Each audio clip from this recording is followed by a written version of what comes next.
And now it's Little Italy Podcast and the Deborah Cobelt Live. Hi, everybody. Thank you for joining us today on Deborah Cobalt Live and our Little Italy podcast. And I have a magnificent guest that I'm honored to present to you today, James Conlon. He is the music director of the Los Angeles Opera, conductor, historian, deep devotion to social justice through his music. And he is about to sort of, I won't say end a 20-year career at the LA Opera, because you're still going to be there, roaming the hallways of the Opera House, if you will. But you've been there 20 years, and we are here to sort of discuss that incredible career that you've had there, all that you've brought to opera. And also, I like to say, you're very well known as saying there is no such thing as too much Mozart, and you can't imagine a life without Verdi. So thank you for being here today, James. Well, thank you for having me, and I'm honored to be with you. I really am. So 20 years. I have to ask you, Placido Domingo, the great Placido Domingo, when you got that phone call 20 years ago, we're going to, go back and forth a little bit about your career, but you were already a very distinguished conductor throughout the world. When you got that call to come to the LA Opera, what was that like? Tell me about it. Well, it was a great surprise. It was actually 22 years ago, to be exact, because I was still in Paris, where I was the music director or the chief conductor of the Paris Opera. And I had recently left another post as well in Cologne, Germany. And when Placido asked me, I said, well, I was just looking forward to goofing off a little bit and working less. He said, well, he's very persuasive. He said, this is great. We'd love you to come, even if you stay 3 or 4 years. So we made an agreement. I'd stay for a few years, 3 or 4 years. I never imagined I would stay 20 years, which, by the way, in our profession is a long stay. It's not a short stay. That's a long stay.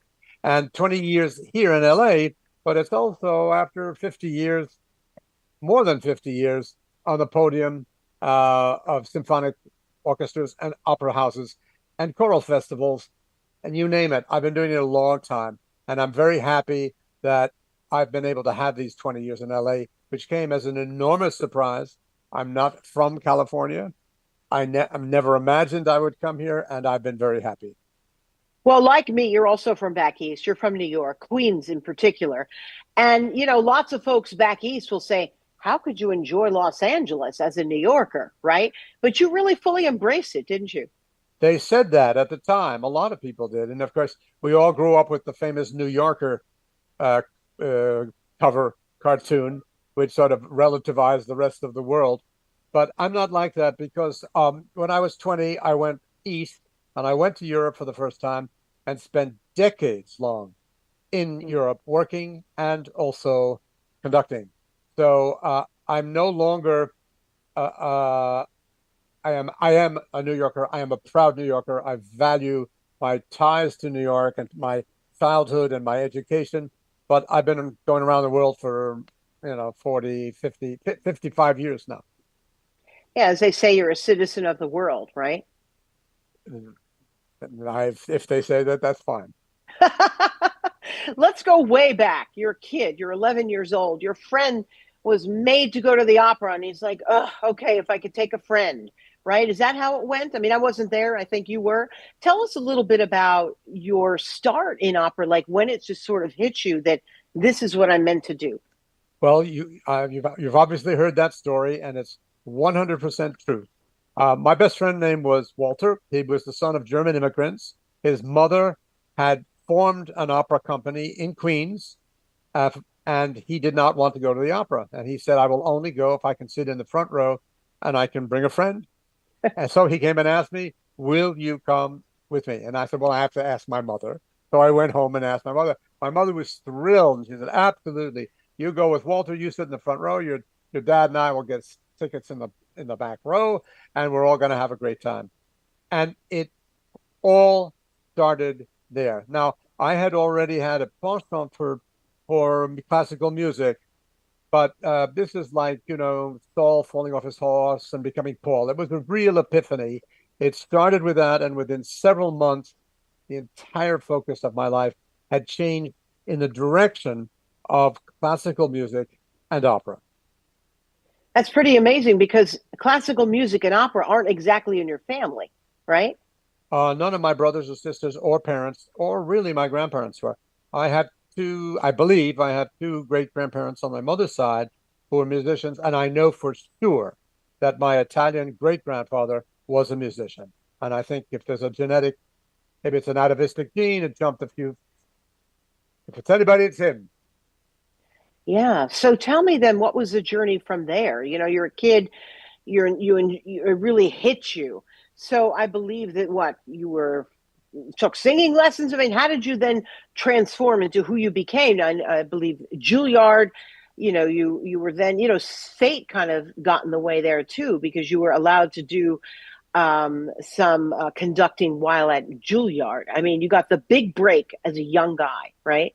Right. And well, I think when you're 11 and you realize you love something, you don't really think at first how. I knew I wanted to play the piano. I already had some piano lessons. I became very serious immediately. I started to play the violin, and with it, and then I started singing the children's chorus of the opera. Within 2 years, suddenly a second epiphany: I want to conduct.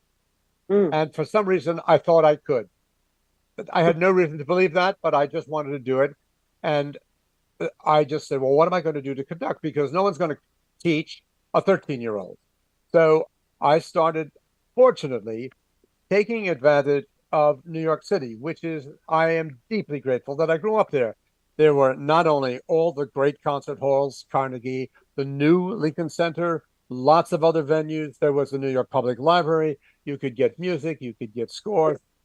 So I took advantage of everything I could, in addition to standard piano lessons and violin lessons, and then started really going to the opera. I started going to the Metropolitan Opera, but I was about 13, and then I became addicted along with one of my brothers, who is not a musician, but really loved going. And so that became our life in New York. I did my homework.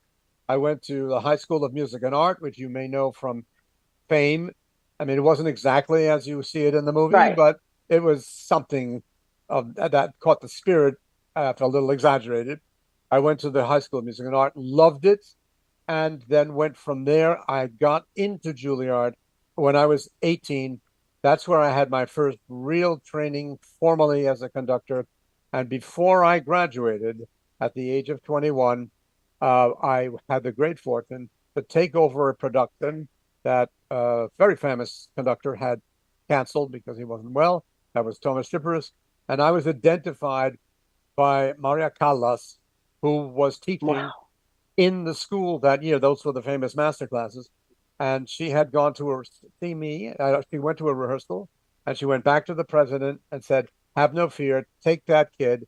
He's going to have a great future. So that came right from her. You know, I want to say this to anyone listening who really has a passion. Just keep going because something will happen, right? You slid in at a moment that wasn't expected. Now, granted, your talent would have taken you anyway, but because you kept at it and because obviously you had a great talent, it found you as well. And I really implore people to remember that if you really have a passion for something, continue on with that. Now, let me ask you, especially as a young person, because I remember my parents absolutely loved the opera. They moved to Sarasota, Florida for my dad's work, actually, and they both became very involved at the Sarasota Opera. I don't know if you've ever been down there, but they have a terrific, terrific opera house there. And I remember I was quite young, and I was like, yeah, but it's all people just singing. It didn't make sense to me. It didn't resonate as a young person. It does now.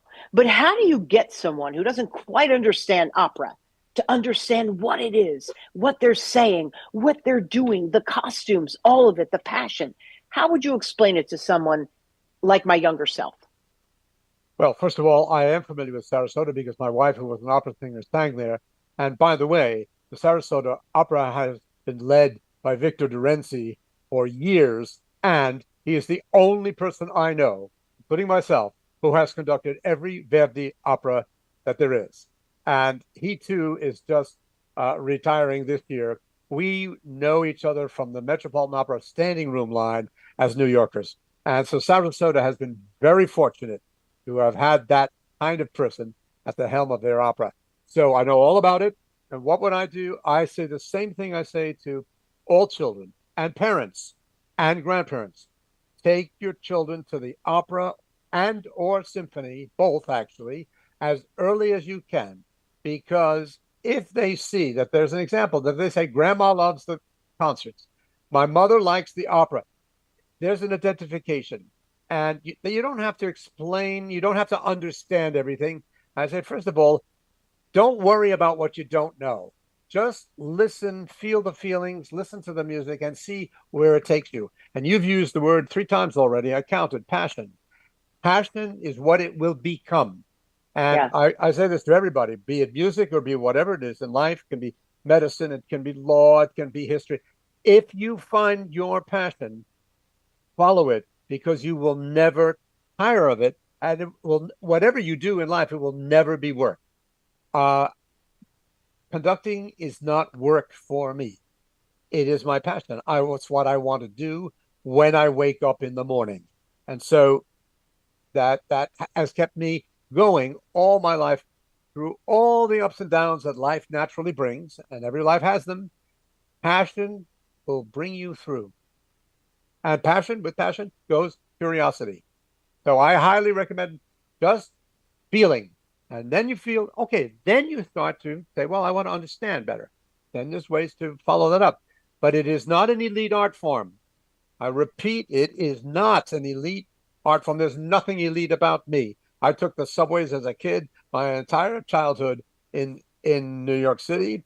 I just love the opera, and I love chamber music concerts and symphony orchestra. I also love baseball, but that's nothing elite. It was just me. And okay, so maybe I had some talent, but you don't have to have talent and you don't have to become a professional. But it's a great thing to have it as a love in your life, all your life. And I promise if you start early enough and you've got some good examples, usually family members or friends will say, come on, come with me. We're going to enjoy this together. Somebody to get you over the feeling that you might need to be inhibited by the experience. You're going to have a great time. You know what helped me? It was almost like studying Shakespeare. Sometimes I needed a little help. So I would read sort of the Cliff Notes version so I knew what I was about to read.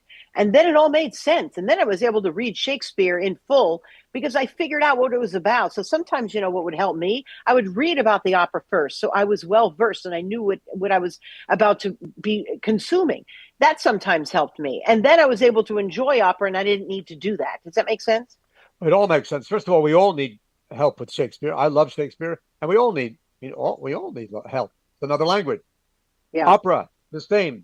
Yeah. I used to have my little book of opera stories, and I would read them first so that I knew what was going on. In those days, there were no surtitles. You went to the opera; it was in a foreign language that, at least at the time, I didn't speak yet. You were on your own unless you knew what was going on. That's not even a necessity. First of all, we have the internet. You have thousands of sources of how to read the story, and that's a great technique you use. Get to know the overall picture, and then you can go into the details. And, if you really want to read the text the way you read Shakespeare, you can read the text online. They'll have it in Italian or German with translation. So it depends on how much you want to familiarize, but don't make a burden. Make it a function of curiosity. I want to know this story. What happens in this story? Who are these people? Why are they doing that? You'll have a great time already, and then you'll be able to relate it to the music you're hearing, because in most cases, the greatest dramatist was the composer. And the composer will tell you when to be angry, when to be sad, when to be ecstatic with joy. The composer will lead you through it. How do you do what you do? You're presented with a piece. How does the conductor conduct? What's the first thing that you do? Who do you meet with? The entire production just seems so big. I mean, I imagine for someone like you break it down. How does it work? Well, first of all, as a conductor, you are confronted with an orchestra. Let's say symphonic conductor. You go to the first rehearsal. You try to show them what you can do, what you want, how to inspire them. And meanwhile, they're looking you over, I assure you, and they decide, can we work with this guy or not? And, that's a chemistry, and sometimes it works and sometimes it doesn't. But your first job is to communicate, and you use the rehearsals to do that. Now, an opera house has a particularly complicated way of preparing a production. And by the way, one often hears references to opera conductors as if it were a lower species, something lower on the food chain. Uh, I won't go into this, but I bristle when I hear that, because any of us who do it and symphony orchestras know perfectly well it is far more difficult technically and in some respects intellectually to conduct an opera than it is to conduct a concert. Oh, And why is it technically difficult? Because of the space. You have this enormous theater. You have an orchestra underneath you. You have to coordinate sound from below. You have to coordinate sound from afar the on the stage. You have people moving around. You do not have that when you do a concert, and they're moving targets. You've got to coordinate them. You have solo voices. You have choral voices. You have the orchestra as an instrument, but that has many individuals in it. So you are forced to coordinate a much larger, more complex group of people. And then there's the whole question, which I think is essential. And I say this to students who say, well, I want to know how to conduct an opera. Show us how to conduct an opera. I said, come back in a year. I said, first of all, unless you are attracted to theater, unless you are attracted to language and vocalism, that is the human voice, which is the basic instrument involved, and unless you develop an instinct for all of that, you're unlikely to be a good opera conductor, because you have to have a sense of drama. It's like saying, well, I want to be an actor, but I don't want to act. No, you're going to conduct an opera. You've got to understand drama. Wow. How many have you done? I have the number somewhere here in my notes at the Los Angeles Opera. I believe you've had a total of 519 performances there. Am I right? You're in the ballpark. I'm not sure exactly the number, and I've done about 70 operas here. Yeah, in my 70 life, operas. Say in my life, yeah, that's 70 operas that I think, and over 500 performances only at Los Angeles Opera. However, at my age, I am somewhere close to 2,000 performances all over the world. Operas only. We're not even counting concerts, which is probably a higher figure than that. So I'm experienced, if nothing else. I don't know if I'm good or bad, but I've been doing it a long time.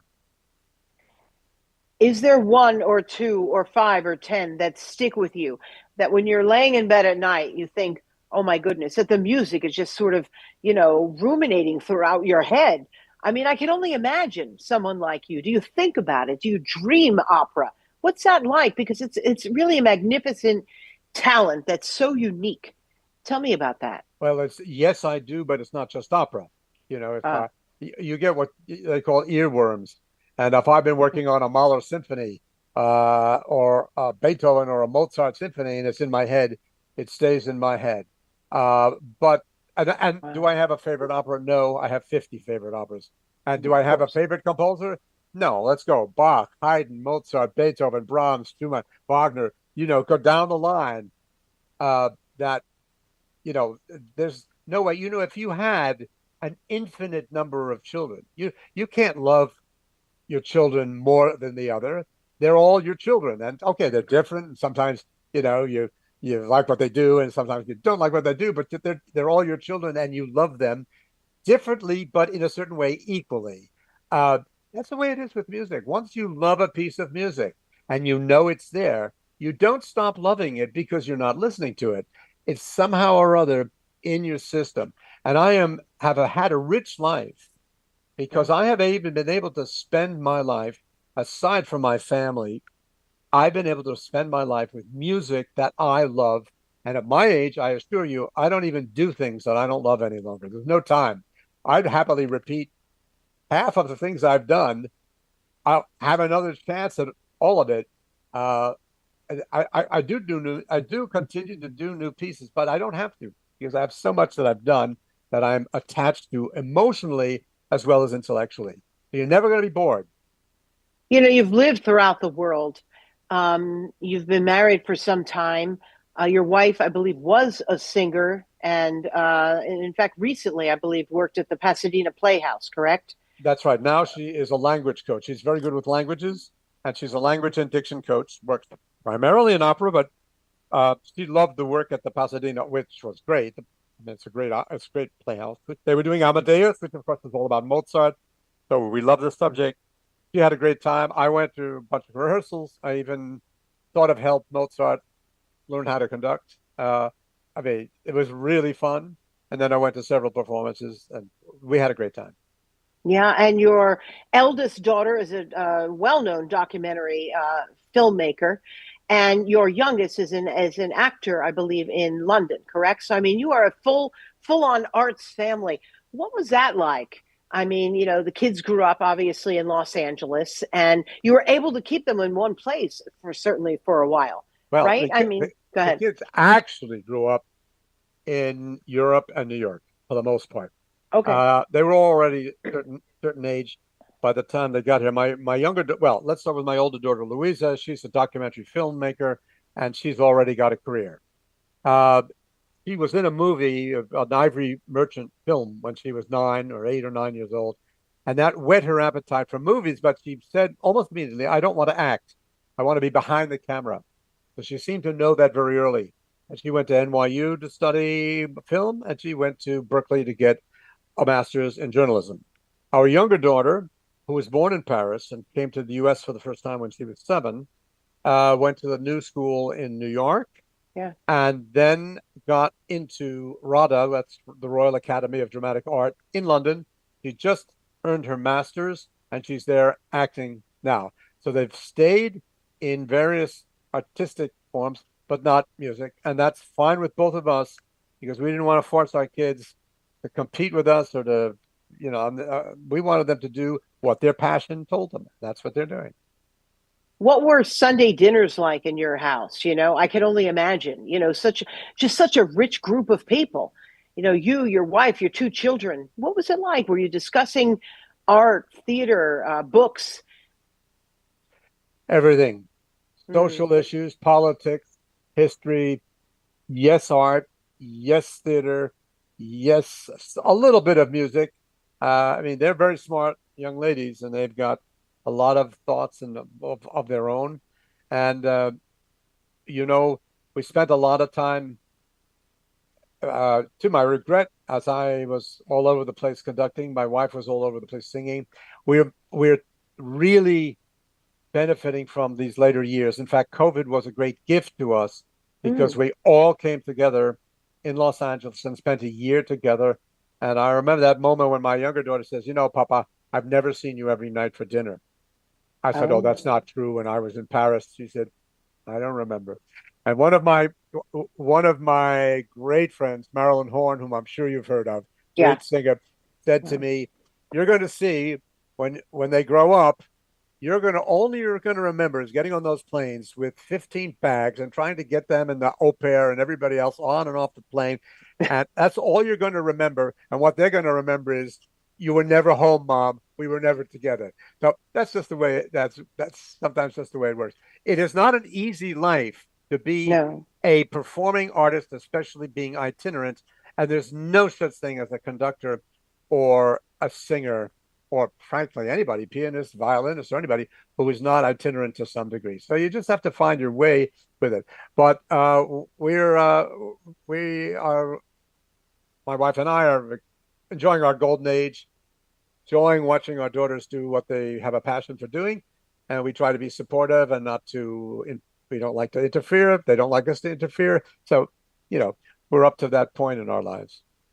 Talk to me about when you said you cannot imagine life without Verdi. Is there a particular piece or 2 or 3, I've asked you sort of this before, but that really sticks with you because you said that? Clearly you have a great love for the work. Same with Mozart, and I believe who else? Wagner. You talked about that as well. Like you just have such a thirst for these artists. Talk to me about that. Well, they're not the only ones, but Verdi and Mozart are in a special category. For one reason, my epiphany was La Traviata when I went to the opera when I was 11. I could never imagine a musician not loving Verdi, although there are many who don't. And so for me, because he came to me so naturally, and at an age when you don't filter, you don't have prejudices, you don't have snobby ideas. You know, some of us get snobby ideas eventually. Hopefully we lose them. There are other people who have snobby ideas. Pay no attention to snobby ideas. I want to just give that advice to everybody. Uh, if you don't like the piece, there's something wrong. Not with the piece. You just haven't gotten it yet. And Verdi was with me from the beginning. Mozart was with me from the beginning, and I can't imagine life without them. And in Mozart's case, that involves all the symphonies he wrote, all the concertos for piano and violin. It involves the sacred music. And I love Verdi as a human being, and I love Mozart as a human being. Wagner's a different story. His giant genius is unmistakable and could not be sidelined by any aspect of art or social life. He was a horrible person, but we have to also learn how to separate the human being from the art. And well, that's too long a subject for now. But if you really learn a lot about some of the great artists, you wouldn't like them either as individuals. But that's not what lives. What lives is their work, and that's what we live with. And so, yes, I'm passionate about Wagner as well. But I also am about a lot of other things. How much research, how much history, how much, going to a library and learning about a particular piece does it take before we finally see it on stage? How does that work? Well, I've spent a life of reading from the time I'm a child. Now, I come from this family of 5 children. I'm the only musician, and one brother loves music. But we grew up in a family where my father taught us. He came to the dinner table every night, and basically he lectured, sometimes to my mother's annoyance. Uh, eat, eat, eat, let's get it. And my father would talk. My father would talk about daily events. My father would talk about social issues. My father would recount history. My father would recount Shakespeare. My father would talk about the Bible. My father was a highly intelligent, educated, curious intellectual. My mother was very smart too, in a different way, but we were exposed to all of that as young people, and so that has stuck with me. That's one of the things that I treasure about my family and about my background as much as anything else, and I owe much of that to my parents, and also to the fact that I was the fourth child, and so I heard a lot of conversation over my head. And it was very often at the dinner table, you talk about the dinner table. And my mother would say to my father, his name was Joseph. She called him Joe. Joe, he doesn't understand that. He's too little. He says, yes, he does. He understands. My father was right. And my father was right to do what he did. And so I got all of that stuff. And so my interest in social issues and history comes largely from that background. When I became interested in classical music, my mother was delighted because she had a nature for it. She's the one, after all, whose grandfather was the Italian immigrants. My father was not musical, and he was astounded, and it took him years before he really began to get it that I was a classical musician. He got it eventually, and then was very proud, of course. But I had that kind of background, and it has stuck with me, and I think it's informed many of the decisions that I have made in life and even in my art. Talk to me about mom. I believe you are Italian on your mom's side, correct? That's correct. And my German on the other side. Back in those days, they were married in the 1940s. That was considered an interracial marriage. We were Roman Catholic, brought up very strictly Roman Catholics, but a kind of Roman Catholic that you don't always see as much, which is a very left-wing, socially conscious. They became involved in the organization of shouldn't say organization, in the union movement, spearheaded by Dorothy Day, who was a great hero at the time. And they were idealists and they were Catholic. And the whole idea was, we want to help workers organize themselves, not like the Marxists, who believe in revolution, who believe in violence, and also who, by the way, were atheists, which they were not. That was the movement, and that's how they move, and that was the basis of almost the basis of the philosophy. I watched my father. My father became very active in civil rights, and he used to take me to talk. I met Martin Luther King. I mean, that was our background, and so that has stuck. That made a profound effect on me, and that stuck with me. Hmm. Because also, let's talk about recovered voices, which I know you're deeply passionate about. Could you share with our audience what is that and some of the other social justices that you are involved with primarily through your work, through your music? Well, I'd find a way to get involved no matter what I was doing, but it Yeah. happens that I have the tool of music. Recovered voices is a coin that we termed here at Los Angeles Opera to designate composers and compositions whose music fell into neglect during the 1930s, 40s, and remained neglected due to the Nazi genocide. So there's a vast amount of music that should be played right aside from everything else we know from the 20th century, but their chance in life was damaged, to say the least. Some of them were murdered, not a Mm. lot. And I want to say this is not about music written in concentration camps, although there was some. It's about the fact that we who have inherited classical music have the privilege to hear everything from Bach into the 20th century without a filter. But then in 1933, there was an artificial filter, and mostly in the Germanic speaking countries, although that did not exclude Italy. Music was cut off. Those musicians were cut off. They had no place to go. A lot of them emigrated. Brain drain in Europe has been brain gain in the United States. We got a lot of those immigrants. And a lot of them came to Southern California. And a Hmm. lot of them became professors, became teachers, composed here. Many composed in Hollywood. We were the beneficiaries of that tragedy. Right.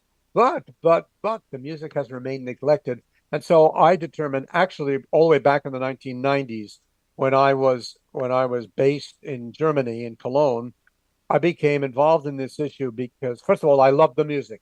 And it's got to Yeah. start with that. It has to start with you loving what you're hearing. Yeah. We're not proposing people from the moon or stuff that's like way out there. We're proposing people who were part of what should have been the mainstream and was excluded. Most of them Jewish, but not all of them. There were some that were excluded on political grounds. So this passion inflamed me, and I've been at it since the 1990s.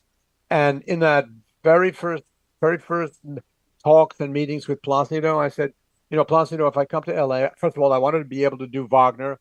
He said, well, that's not a problem because we want to do The Ring. I said, well, there's a reason right Mm. there for me to come. And so I did. But I said, I have this passion for this. We didn't even have a term for it, uh, these composers. So now I'll be transferring a lot of my activities to the Colburn School in conjunction with this subject. They've renamed it Music Restored, but it's the same thing. The essence is the same. Yeah, that's actually magnificent. And for young people to study that and to understand the history, because it's great to study in place, if you will, but you've got to know what came before us, and you've got to know what came before us, even if it's not really written about. Like there's so much to learn because you mentioned earlier the libraries. I mean, the greatest libraries. I also would go to the libraries in New York. It's such an exciting place to be, right? It's massive. It's huge. You could study anything. I hope young people are still doing that wherever they are. Are they still? In fact, I in California, I drive by my local library and I think, oh my goodness, are there still people in there? Are young people in there? What are they studying in there? Or are they primarily on their tablets or on their phone at home? I don't know, but it's very important to still do all this and to learn so that it's not forgotten. So thank you for doing that. Well, as an older person, of course, I spent so much time in my life loving reading. Yeah. I know they're reading. They're reading their phones. They're reading, and it doesn't matter where you read it, but you should read because there is so much we need to know. And I am also troubled when I now work with students who are in their 20s who actually don't know what went on in the 1940s and 1930s. And I Yeah. think that's also a danger for our country and our society because if you don't know that it is possible for dictators to take over and do terrible damage, you Yep. may not be vigilant enough to realize that we cannot allow that to happen. No, and you have to be vigilant enough to know when it's happening modern day and to be able to interpret all that. So, to your point, I couldn't agree with you more. Thank you for bringing that up. I want to circle back a little bit to your mom being Italian because we're also Yes. going to put this on our Little Italy podcast. Talk to me about some of the Italian influences. Did you have the typical Italian influences growing up? I mean, what was that like? Well, yes, and I think that the part of our extended family that I loved the most was the Italian wing. And the Italian wing meant lots of uncles and aunts and their families and cousins and meals and getting together and being warm Italian families. Our grandmother lived with us for a good deal of our childhoods. And she was, I think there was no question that she was everybody's favorite person. She Yeah. was warm. She gave us ice cream. She gave us pasta almost every day. She hugged us. She was a very small woman. I thought she was big. No, she wasn't. She was very short. And, I used to try to put my arms around her and couldn't quite do it. Uh, she was the warmest, most wonderful influence. And I think we all benefited from that love.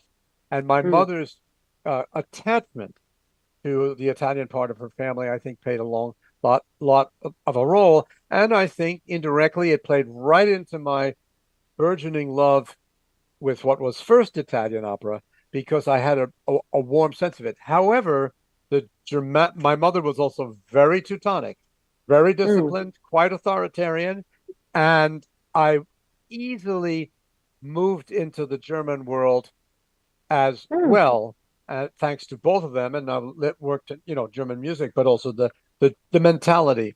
My grandfather was very proud. I had an older brother who learned German very young. He was very proud of that. And don't forget that my friend Walter, who took me to the opera, was the son of German immigrants. So, we lived in an immigrant mentality. Uh, Yeah. and people forget that New York, to its great credit, was a place where immigrants from everywhere would were forced to be together, but they learned how to be together. And I Mm. wouldn't give that up for anything. No, that's one thing that New York has over LA. I mean, you walk amongst each other. You take the subway with each other.